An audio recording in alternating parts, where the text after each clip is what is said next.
I created the company's most profitable product line. From concept to execution, it was mine. Every metric, every market decision, every design detail. I didn't just build a product. I built momentum. The kind that carried the entire company through a tough fiscal quarter. And then he showed up. My name is Daniel. I'm not the type to chase credit or play politics. I prefer to do the work and let the results speak for themselves. For 14 years, that was enough. The previous CEO appreciated results. She understood the value of systems, teams, and trust. We didn't always agree, but we respected each other. When she retired unexpectedly, there wasn't much time to brace for the changes that would come. We were told to welcome a new kind of leadership. The board called it transformational.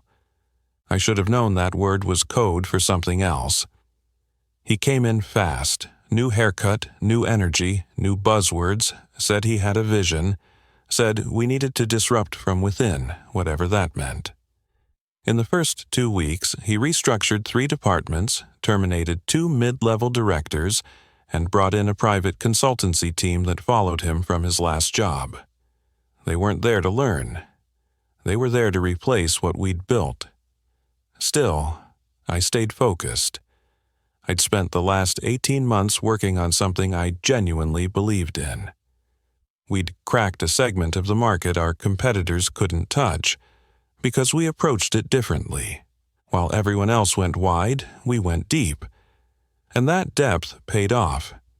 Early tests showed a 36% increase in customer retention and a 41% jump in recurring revenue across our pilot markets. I was careful, documented everything, brought in product, finance, ops, even customer service. We didn't just launch something new. We built something sustainable. The official launch was a quiet triumph. Our numbers that quarter stunned everyone, including the board. They brought me into the conference call and asked if I could walk them through how we'd done it. I did, with slides, notes, and a calm voice. I thought it was a win for the company, and I suppose at first it was. Then the new CEO. He started appearing in the loop, not with questions, with summaries, my summaries. He started taking internal briefings I sent to my director and forwarding them to the board with his own branding. At first, I thought maybe it was protocol. Maybe he was trying to stay informed. But then I noticed his language. Word-for-word phrases I'd written showing up in his public updates. Quotes from me, stripped of my name. I told myself it didn't matter. The work spoke for itself. But the shift was happening, and it was faster than I could counter. One Friday, I was invited to a meeting with him and a few of his consultants. No agenda, just a vague touch base. He sat at the end of the table like a host pretending he wasn't hungry, smiling but scanning.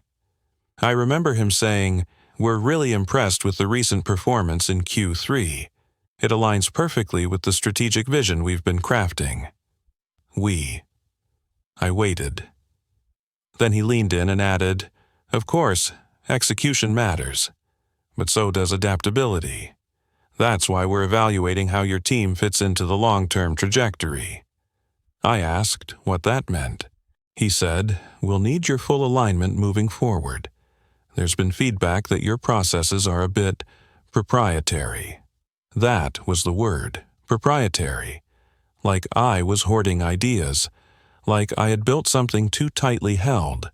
I realized then they didn't just want the product, they wanted the credit mechanism, the ability to present it as their own, clean, contained, without me. I said I was happy to collaborate as I always had. But I reminded him that we'd followed every protocol.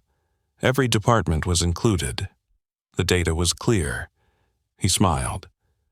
"Of course, this isn't personal." 2 weeks later, my calendar was blocked for an HR sync. It wasn't a sync, it was a termination meeting.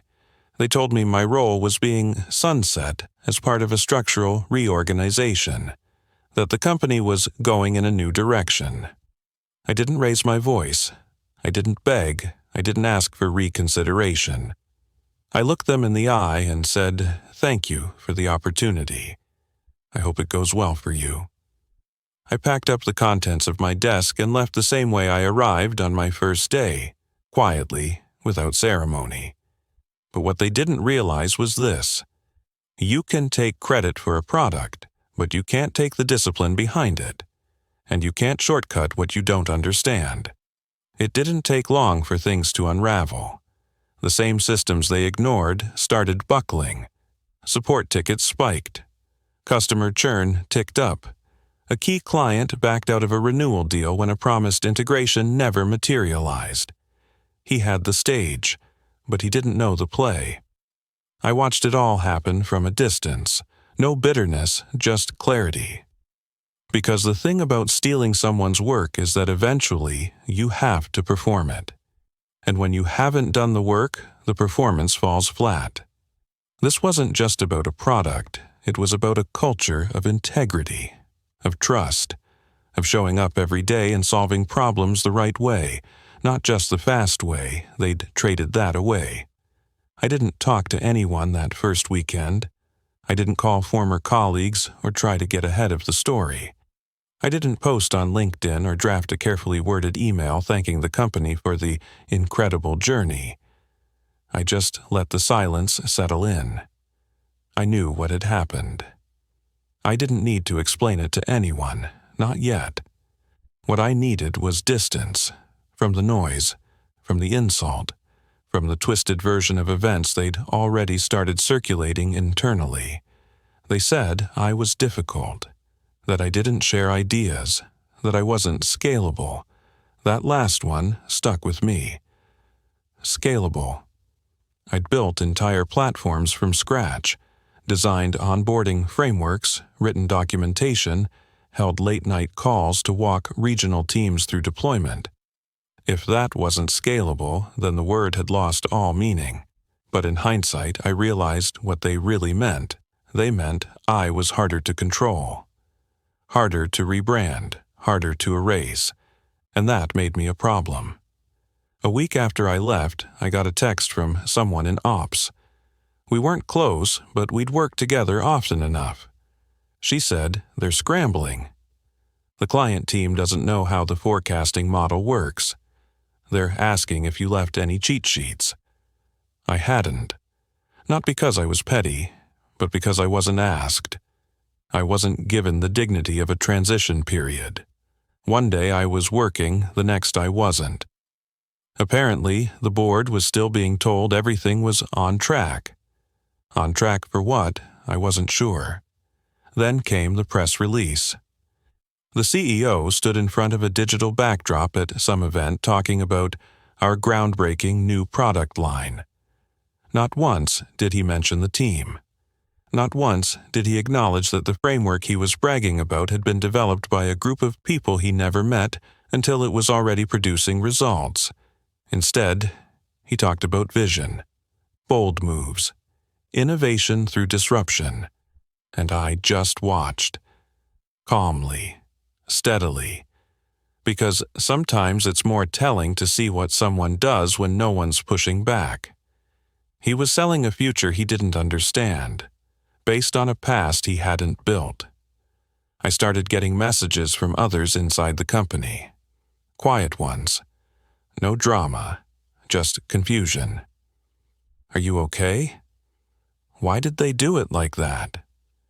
Did you know they're replacing the versioning system with an off-the-shelf template? Did you really leave on your own?" I didn't answer most of them. Not because I didn't appreciate the concern. I just wasn't ready to be pulled back in. There's a strange kind of grief that comes from being pushed out of something you created. Not just the job, but the rhythm, the rituals, the small details you took pride in that no one else noticed. I missed the whiteboard sessions, the early feedback calls with test users, the emails I'd get from junior team members showing their first build. But I didn't miss the politics. I didn't miss being asked to justify success. That's the part they never talk about, how, in certain environments, The better your work is, the more it threatens people who don't understand it. Especially if they're in charge. 2 months passed. I stayed quiet. I read, traveled a bit, let my brain rest for the first time in years. Then something unexpected happened. A client reached out.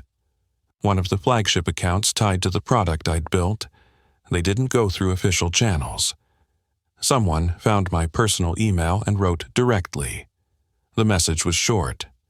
"We've been trying to get answers. No one can explain why things aren't working the way they used to.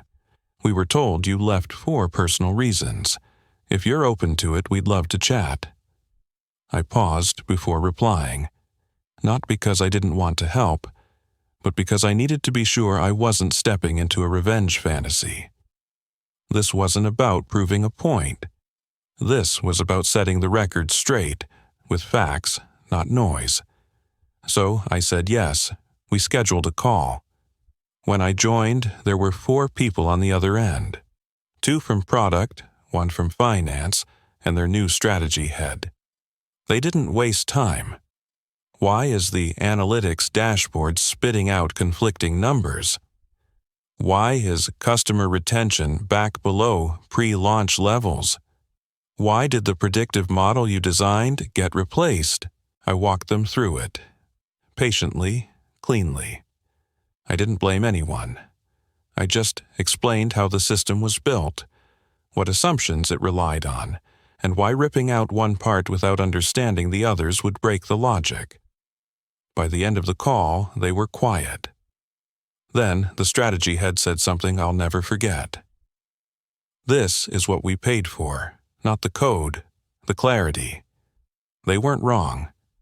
It had never just been about the product. It was about the thinking behind it. The long hours of asking the right questions, testing the wrong answers, and refining what remained. They thought they could replicate that by keeping the shell and swapping out the person. But they couldn't. Because it wasn't just execution, it was intuition shaped by experience.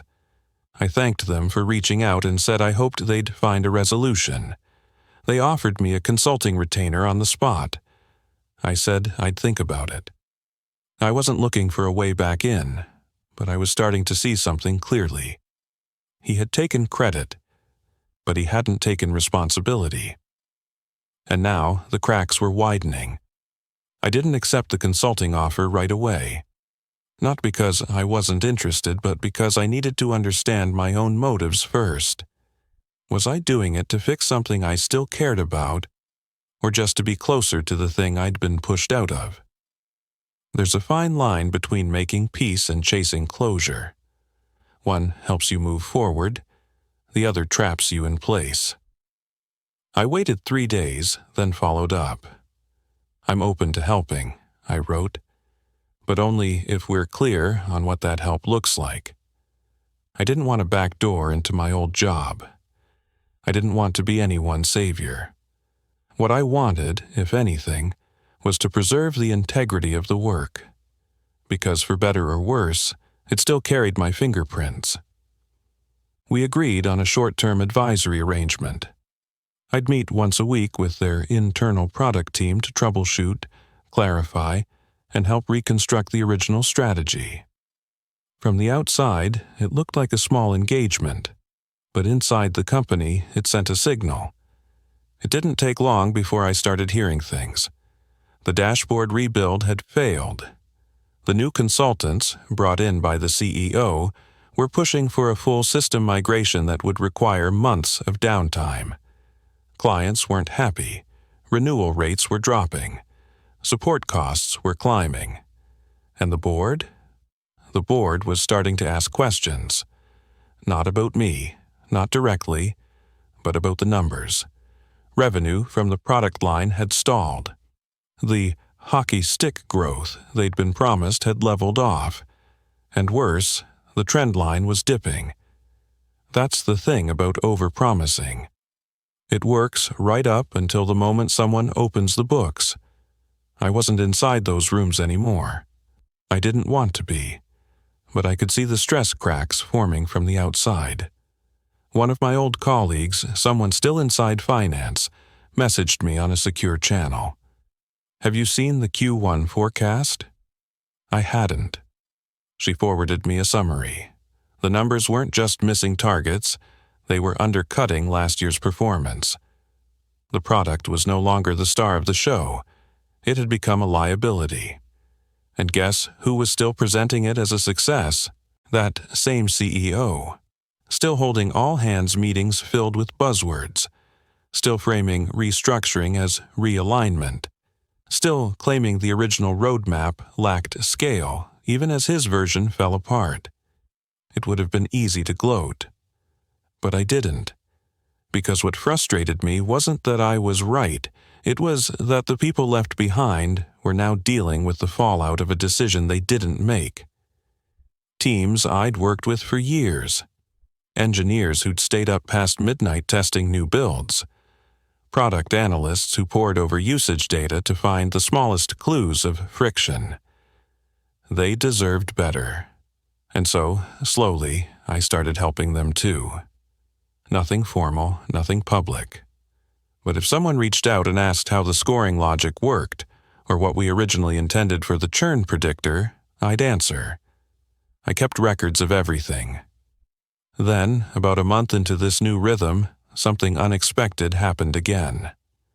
I got a call, not a message, not an email, a call from a board member. We'd met once, years ago, during a company retreat. She wasn't someone who usually got involved in day-to-day operations. Her voice was calm, deliberate. She said, "I wanted to ask about the work you did on the retention model. There's some confusion internally." I told her I no longer had access to the systems, that I'd left months ago. She said, "Yes, I know, but your name keeps coming up."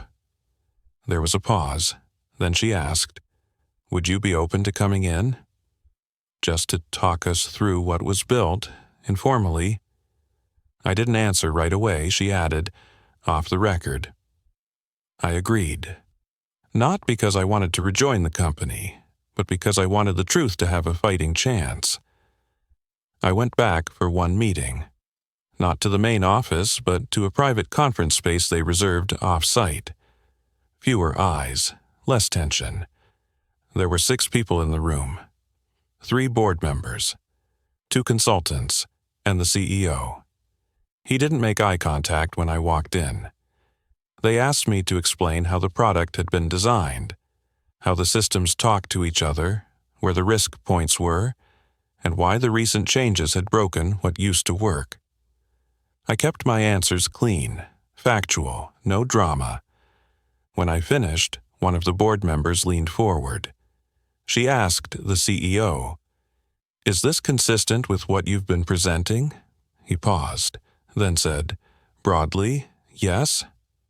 Though I've added layers of complexity to make the system more dynamic." Layers of complexity. That's what he called it. But complexity isn't strategy, and change isn't progress if you don't understand what you're changing. The room was quiet. The board thanked me for my time. I stood, nodded politely, and left. I thought that would be the end of it. But a week later, I heard from someone in HR. Not the same person who'd sat in on my termination meeting. A new contact. They asked if I'd be open to consulting with the board directly. Not on the product, but on what had gone wrong. That's when it became clear. They weren't just asking about systems anymore. They were asking about leadership, about decisions, about trust, and whether the person who claimed credit for success could be trusted to manage failure.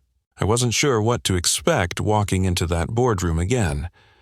Only this time, I wasn't there to talk about product mechanics or system dependencies. This time, they wanted to understand behavior, specifically his. The conversation started slowly, formal, cautious. They asked how I had built the team, how decisions were made, and whether I'd noticed anything unusual in the final months before my termination. I answered carefully. I said what needed to be said without crossing into bitterness. I reminded them that success hadn't been a solo effort, that people across departments had contributed, that the only reason the product worked as well as it did was because the entire structure, engineering, testing, support, was set up for honest feedback and steady iteration. Then I told them the truth, that I'd been removed after delivering the company's strongest quarter in 3 years, that no explanation was given beyond structural changes, that after my departure, the very foundations of the product had been quietly replaced with something faster but less durable. I watched their faces as I spoke. A few notes were scribbled. Some just listened, but I could tell they already knew more than they were saying. When I finished, one of them asked the question I'd been expecting. "Do you think he removed you because your success didn't fit his story?" I paused, then said, "I think some people don't want to be part of something successful. They want to be seen as the reason it exists." No one responded to that. They didn't have to. The next few weeks were quiet on my end, but behind the scenes the wheels were turning. I started hearing rumors, small at first. A leadership off-site had been postponed. A planned expansion was suddenly on hold. One of the executive VPs quietly left with a personal leave announcement that never included a return date. Then it happened. The CEO was asked to step down. No public scandal, no viral article, just a short, sanitized press release thanking him for his contributions during a period of transition. I didn't celebrate. I didn't send messages or post online. I just sat with it. The company didn't collapse. It did what good companies do when something cracks. They adapted. New leadership was installed, quietly, internally. A longtime strategy officer stepped into the interim CEO role. Someone who had been there before the disruption. Someone who knew what had worked, and more importantly, why. About a month later, I was invited back in, not for a job, but for something different. They wanted me to host a private workshop, not just on product building, but on something broader. Sustainability. Not in the environmental sense, but in the operational one. How to build things that last. How to make decisions that don't need to be defended later. How to create systems that hold up when no one's watching. I agreed on one condition. I wanted the team that had built the original product to be included. Some of them had left. Some were still hanging on in smaller roles, but I made it clear, if they wanted to talk about sustainability, they needed to see what real collaboration looked like. They agreed. That afternoon, I stood in front of about 30 people, engineers, analysts, designers, people who'd worked nights, sacrificed weekends, lost sleep over glitches and client requests. I didn't give a speech. I told a story. I told them what it looked like from my side, the good and the bad, the missed acknowledgments, the false narratives, the way competence can be made to look like insubordination when someone insecure is calling the shots. They didn't clap. They didn't need to. They just understood. After the session, a former product manager came up to me. She said, "I used to think the best work would always win. Now I know it only wins when it's protected." She was right. Because great work isn't loud. It doesn't announce itself in boardrooms. It shows up quietly, in numbers, in feedback, in things that don't break when you stop watching. That's what we'd built. And that's what he had tried to take credit for. But he couldn't wear the weight of it. You can borrow someone's language, their ideas, even their strategy. But what you can't borrow is their discipline. And in the end, that's what failed him. Not the product, not the company, him. Because when the story fell apart, there was nothing underneath it. No groundwork, no understanding, no trust earned, just ambition, unanchored. And I've learned that ambition without humility eventually turns on itself. I never went back full time. That part of my life was over. I knew it the moment I walked out of that glass conference room months earlier. But I stayed connected. Not because I needed to prove anything, but because there were people inside who still believed in the right things. People who understood that what we built had value beyond the revenue it generated. The company stabilized. The interim CEO made it permanent. She didn't talk in metaphors or vision statements. She talked in metrics, culture, and consequences. Slowly, methodically, she restored the one thing that had been lost: credibility. Not just with customers, with the people who actually did the work. The product line was restored to its original structure. Not entirely. I had no illusions that it would stay frozen in time, but the core returned. They even renamed the internal documentation library after the system we first designed. Not after me, not after a person, but after the work itself. And that was the point. I was offered a seat on an external advisory panel. Nothing binding, just a twice-a-year roundtable where experienced builders could weigh in on long-term strategy. I accepted it, not out of pride, but because it gave me a way to contribute without becoming part of the machine again. On the morning of our first session, I walked into the building and passed by a framed quote on the wall. It hadn't been there before. It read, "Value is what survives the storyteller." I stood in front of it for a long time.